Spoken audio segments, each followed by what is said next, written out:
तो मैं बता रहा था कि हमें हरियाणा में हमें अपने बेटों पर 100% कॉन्फिडेंस होता है। हरियाणा में एक बाप अपने बेटे को कूट रहा था और स्टेट में बच्चे पीटे जाते हैं, हमारे यहाँ कूटे जाते हैं। किसी ने बाप से पूछ लिया बेटे को क्यों कूट रहा है, बोले यार क्या करूं, कल इसका रिजल्ट आने वाला है और आज मुझे बाहर जाना है। ये है कॉन्फिडेंस। मालूम है 100% फेल होगा तो इसको आज ही पीट करके चलो। अच्छा, मैं तो Shri Ram college of commerce में पढ़ा, बेस्ट कॉलेज माना जाता है। सेकंड ईयर में फेल हो गया। मैंने अपने बाप को 6 महीने तक पता नहीं लगने दिया कि मैं फेल हो गया। इसे कहते हैं मैनेजमेंट।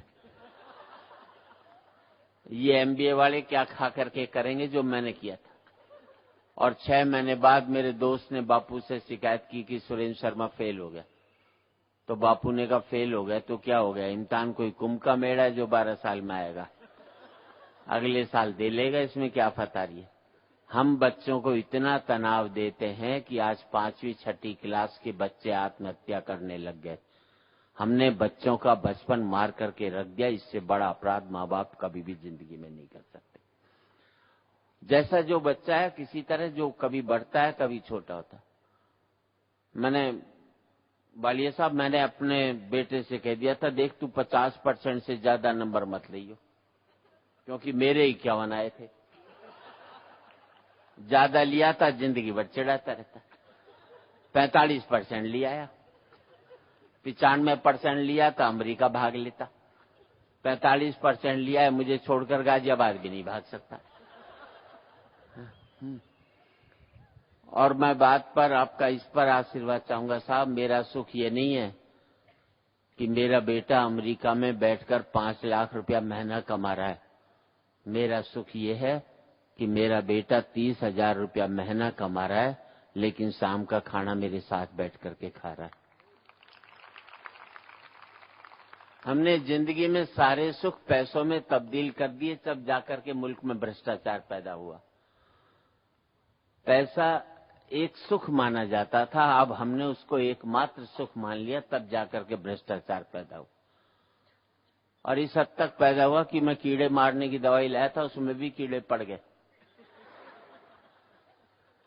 कीड़े नहीं मरे तो भ्रष्टाचार है, कीड़े पड़ जाएं तो ये।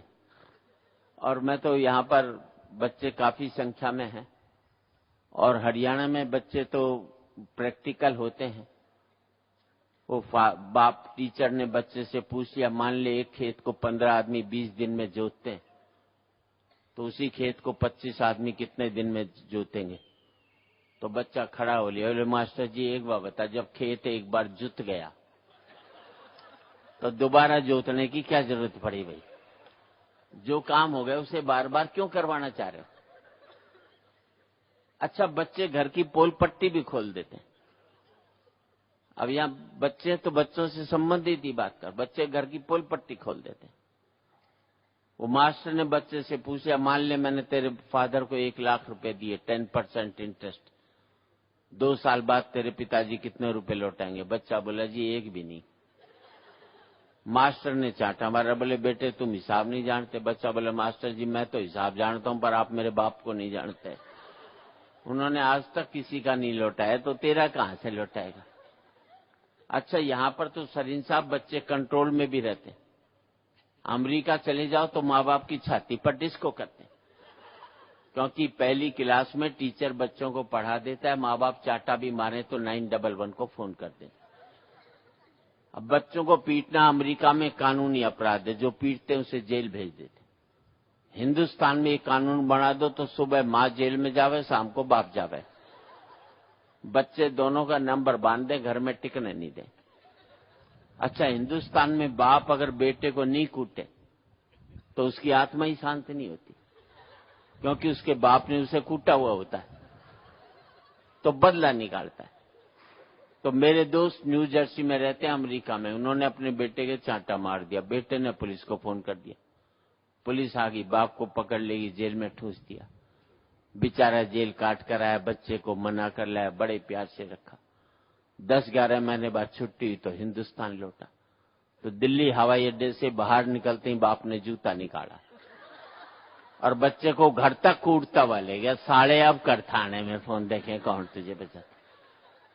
हंसने की बात नहीं, तब मुझे पता लगा ये अमेरिका में जो भारतीय वो हर साल हिंदुस्तान क्यों आते हैं। पहले मैं यही समझता था देश से बड़ा प्यार करते, तब पता लगा बच्चे कूटने के लिए हिंदुस्तान में आते हैं। हंसी मजाक की सैकड़ों बातें हैं।